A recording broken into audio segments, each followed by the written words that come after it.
I should try something else.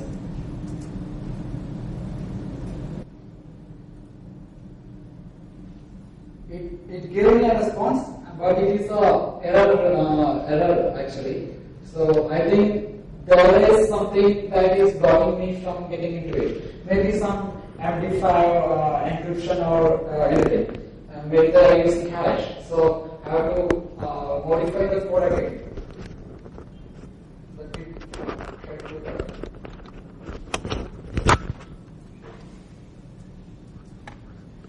And I'm guessing that there is it will work. Yeah, you have successfully authenticated. See, you can see add event to manage users. I can get access to logs and all. So that is what we can do with this form authentication. Let me go ahead and try some advanced techniques. These are the basic things. I have Actinetics web scanner built into it, so I can check for the vulnerabilities in this browser, in this website, just by going to without using any other tools. I can just do everything from here itself. So I'm doing a speed injection test over here.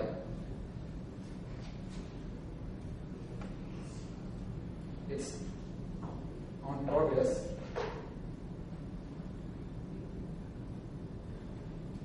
Okay, one vulnerability found.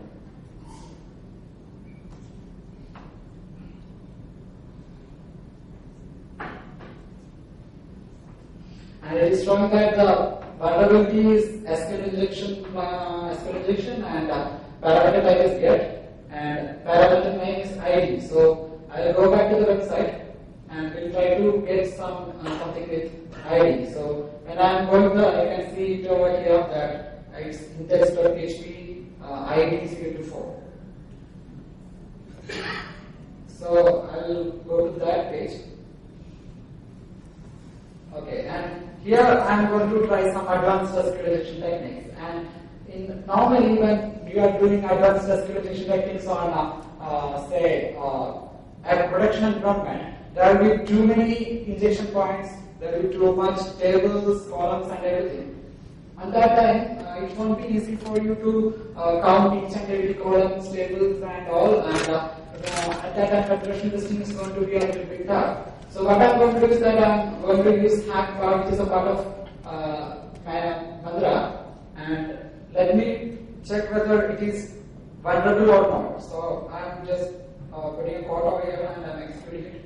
Yeah, there are some problems over here. So I'm not getting the action on it. That means my code is it is getting executed. Let me go ahead and try one more thing over here. Execute. And the content is again different. So I can make sure that it's vulnerable, but it's showing some indication that it may be vulnerable. So let's go ahead and try to find the columns and tables.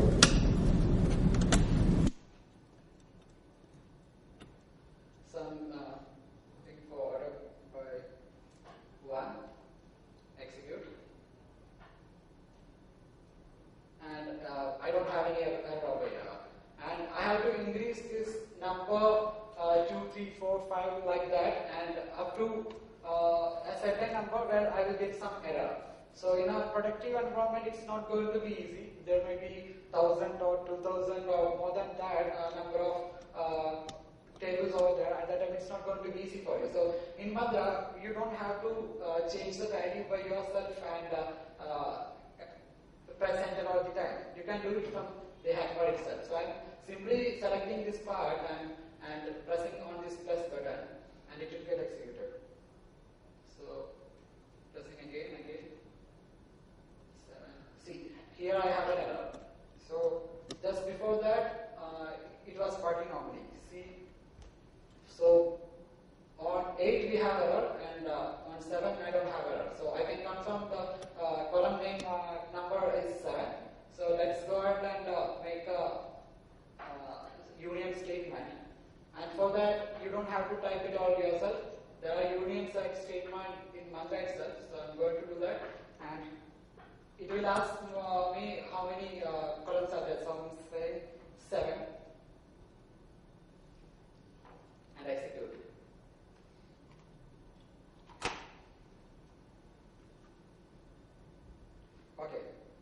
After execution, you can see that there are over here there is a number 2 and posted by, it's not showing posted by admin, it's saying posted by 7 and there's a number over here 3.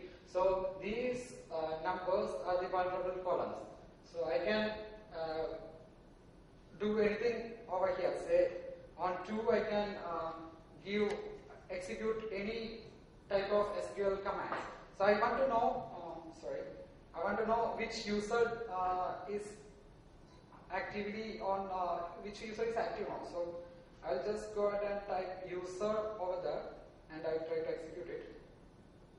And it is showing that the current user is CMS user at localhost. And next I will try to find, I will try to fingerprint the version of SQL database used. For that I will simply type version over here and I'm executing it.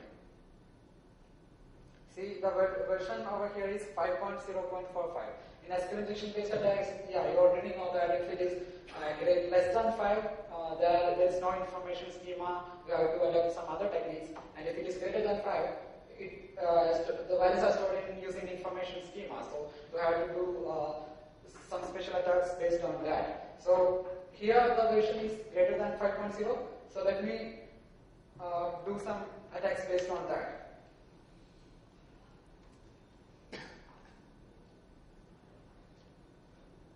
So in place of version, I am going to type table name.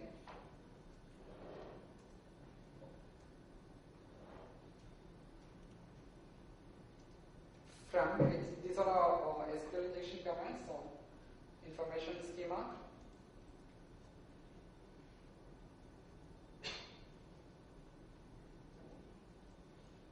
Information schema about tables. So let's go ahead and execute it and let's see what's the status.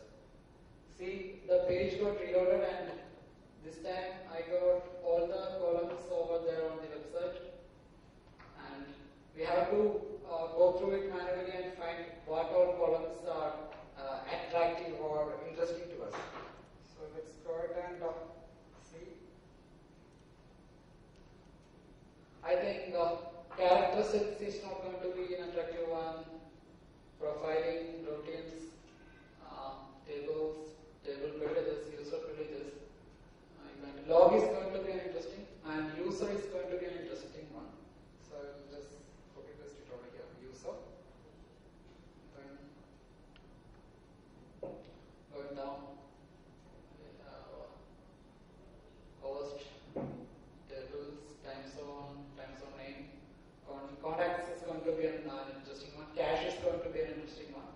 But yeah, we are talking about this users. So users is going to be an interesting column. So I have user and users. Now I want to get the, now I got table names. Now let's go ahead and do this, get this column details. For that I just have to replace table with column.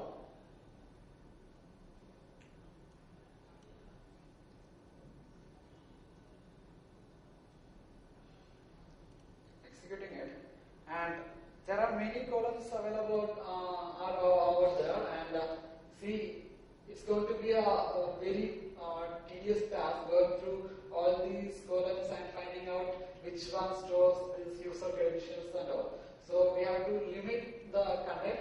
So say I'm giving another command where,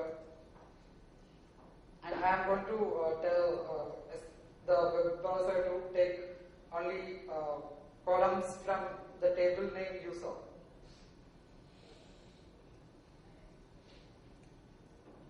Let's go ahead and execute it. It's much better. Now we have user ID, username, user password. These all are going to be an interesting thing for us. So user ID,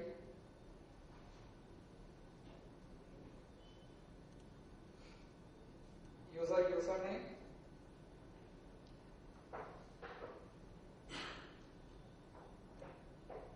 user password.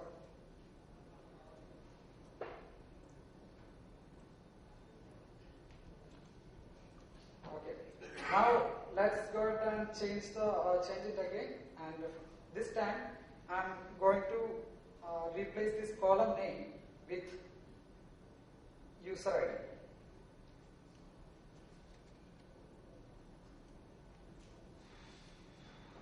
And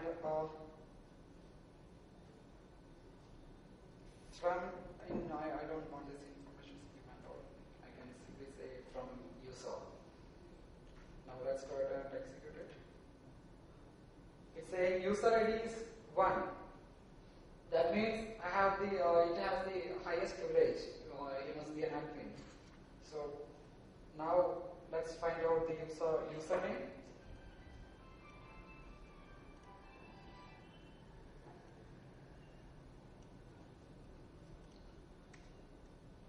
And username is going to be admin. So let's find out the user password.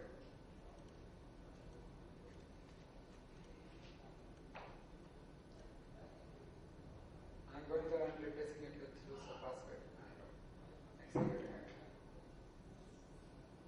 And the user password is actually encrypted using MD5.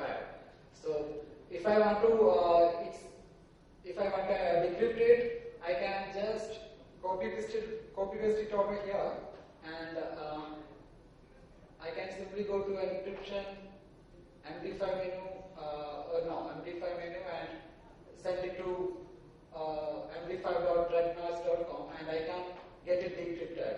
But right now I don't have internet connection over here, so even if I'm going to do that, it's not going to work actually. So let's go back and export the website with normal form-based injection.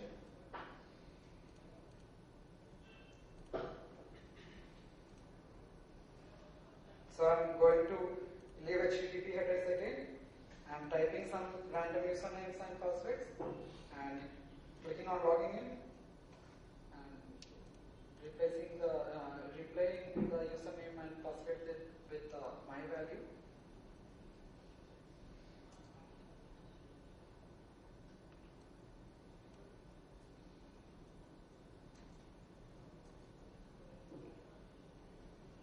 Replying it. No, done with me an error. Yes, it's using MD5.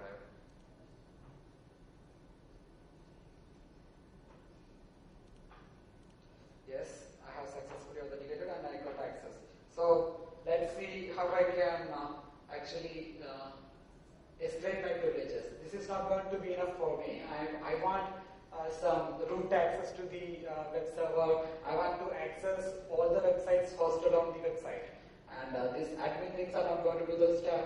So what I'm going to do is that I'm going to add an event, and I will simply fill it with something. And the interesting thing here is that we can upload image from here. So I'm going to upload an image of my own.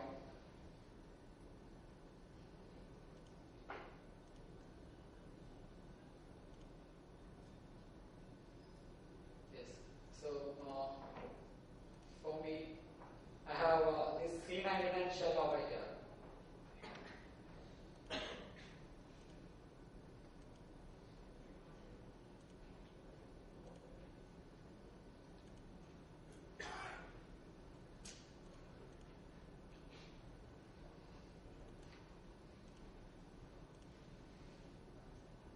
Okay, and now I have stored C99 as C99 shell.txt.